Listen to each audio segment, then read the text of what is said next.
Depuis plus de 40 ans, nous sommes anesthésiés par l'aveuglement, les mensonges, les lâchetés. Sous nos yeux, oui, sous nos yeux. Des enfants sont massacrés à bout portant dans leur école parce que juifs. Des policiers sont attaqués à longueur d'année. 2 d'entre eux suppliciés devant leur propre fils. Des journalistes sont exécutés pour avoir dessiné Mahomet.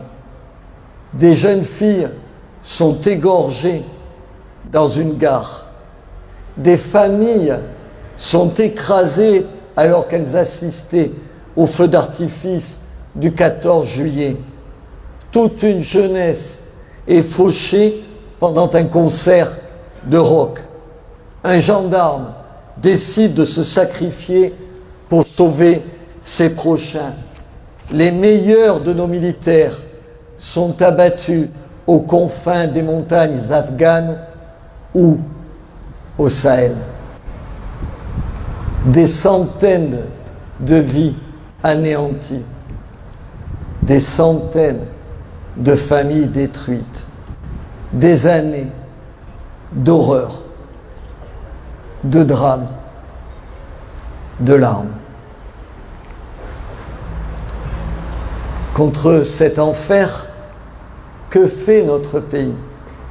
Un carnaval de bougies, de peluches, de fleurs, de dessins, de belles et solennelles déclarations, de chartes de la laïcité et des valeurs de la République, annonnées jusqu'à l'étourdissement.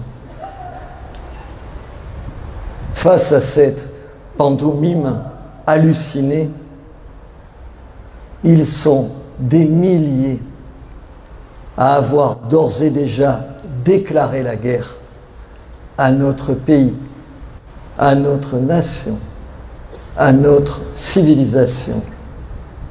Un État dans l'État. Ils sont des centaines de milliers à dire qu'ils ne veulent pas de notre mode de vie. Mais arrêtons d'être étonnés. Il suffit de les écouter, de lire les enquêtes les concernant, de ne plus fermer les yeux sur une menace grandissante. 74% des Français musulmans de moins de 25 ans, les 3/4 affirment placer l'islam avant la République. Petit à petit, jour après jour, le totalitarisme islamiste impose sa loi, ses règles et ses interdits, jalousement protégés par ceux qui nous imposent le vivre ensemble.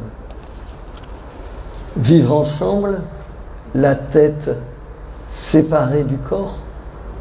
Vivre ensemble quand déjà 40% des enseignants reconnaissent qu'ils s'autocensurent sur certains sujets face à leurs élèves.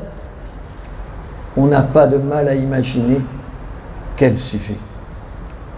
Tout cela, je vous le dis aujourd'hui. Comme vous, je le refuse. Je dis non. Je ne veux pas me soumettre. Aujourd'hui, ici à Béziers, j'accuse ceux qui, au nom de la tolérance, cèdent et lâchent sur tout. Le voile islamiste, les activités non mixtes, les repas de substitution, les mosquées radicales. J'accuse ceux qui, prétextant le risque de diviser les Français, commode alibi pour tous les renoncements, refusent de prendre les mesures qui s'imposent. J'accuse ces élites qui se compromettent avec le séparatisme, ce séparatisme qui infecte les rues de nos villes, les terrasses de nos cafés, les commerces communautaires. J'accuse ceux qui disent « Je suis Charlie, mais quoi? Mais quoi ?» J'accuse ceux qui, sur les plateaux de télévision et dans les partis politiques,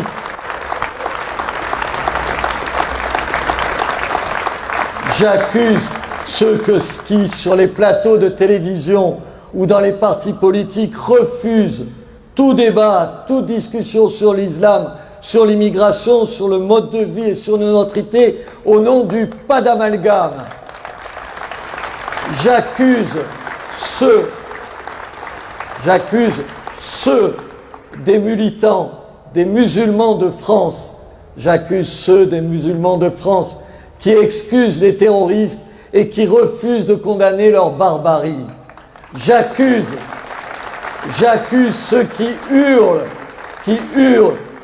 au racisme systémique et à l'islamophobie chaque fois que l'on fait mine de résister aux fatwas des fous de Dieu. J'accuse ces élus collabos qui consentent à sacrifier la France, prêts à toutes les compromissions pour gagner quelques voix lors d'une élection.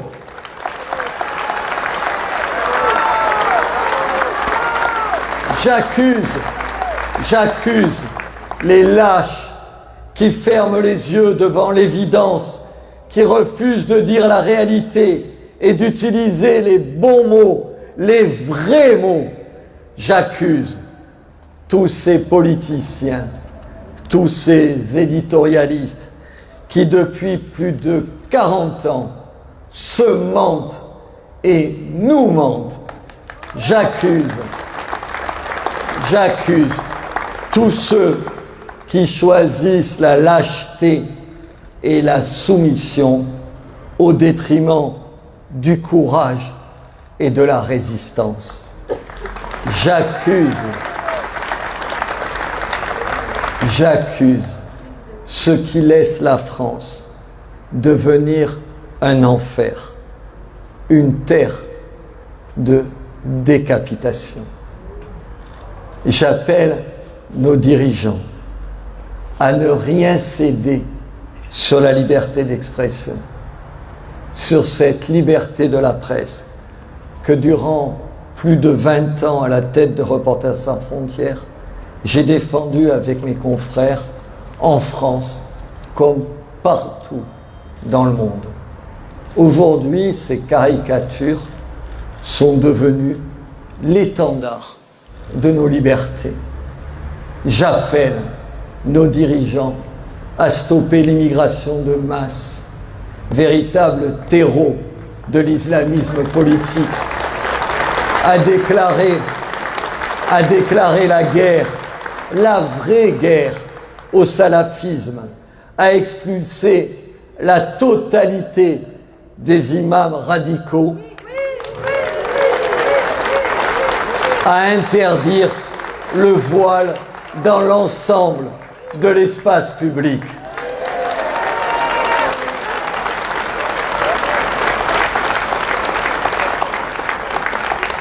Cette barbarie ne s'arrêtera pas là.